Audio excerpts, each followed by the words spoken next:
अगर परिवार के संचालकों का दृष्टिकोण ऊंचा हो, प्रस्तुत हो, फिर आप देखिए क्या से क्या नहीं बनता।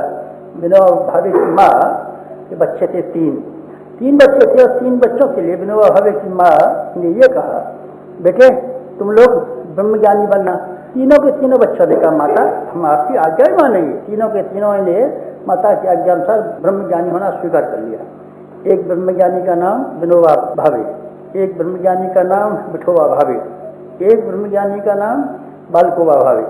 तीनों के तीनों ही बच्चे आरंभिक जीवन से माता के 11 साल लेकर के ब्रह्मज्ञानी हो गए, और सारे जीवन भर उन्होंने ब्रह्मज्ञानी का जीवन जिया।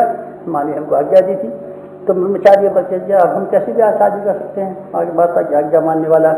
तो ऐसा गुरु ही हमारा भी बेटा ऐसा पैदा हो सकता है जो माता की आज्ञा माने? बेटा तेरा नहीं हो सकता, तेरा नहीं हो सकता। तेरे जहाँ तो औरंगजेब और शाहजहां पैदा होंगे, जो कि बुढ़ा हो जाएगा तो जेल खाने में पैदा करके मार मार के खड़ा करके तेरा कछुमन निकालेंगे। की माँ का व्यक्तित्व ने देखा कि नहीं देखा? की माँ के पास एक पड़ोसन एक अपना बच्चा दे गई थी। ये तीर्थ यात्रा के लिए चली गई थी, 7 साल का बच्चा था। ये कह गई थी, बहन 6 महीने बाद में आऊंगी तीर्थ यात्रा से, 6 महीने मेरे बच्चे को पाल देना। बहन तू चली जा, जैसे अपने बच्चे को पालूंगी उससे अच्छी तरह तेरे बच्चे को पालूंगी, तेरे कोई कष्ट नहीं होने दूंगी। पराया है नहीं बेटे, चला नहीं। चली गई, बच्चा उसके पास रह गया। बच्चा रह गया। विनोबा ने एक दिन अपनी माँ से ये पूछा, माँ इसका क्या कारण है?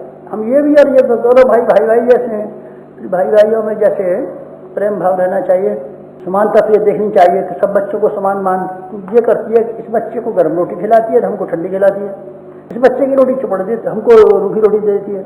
ये तो पराया है, इसको तो कम देना चाहिए था, हमको ज़्यादा देना चाहिए था। चलिए बेटे समझता नहीं, ये पराया बेटा है। पराया बेटे का मतलब होता है भगवान का बेटा, कि भगवान का बेटा है और तू हमारा बेटा।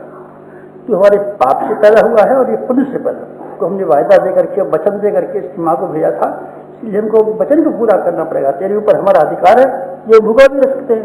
तो माँ ठीक है, ये भगवान का बेटा है।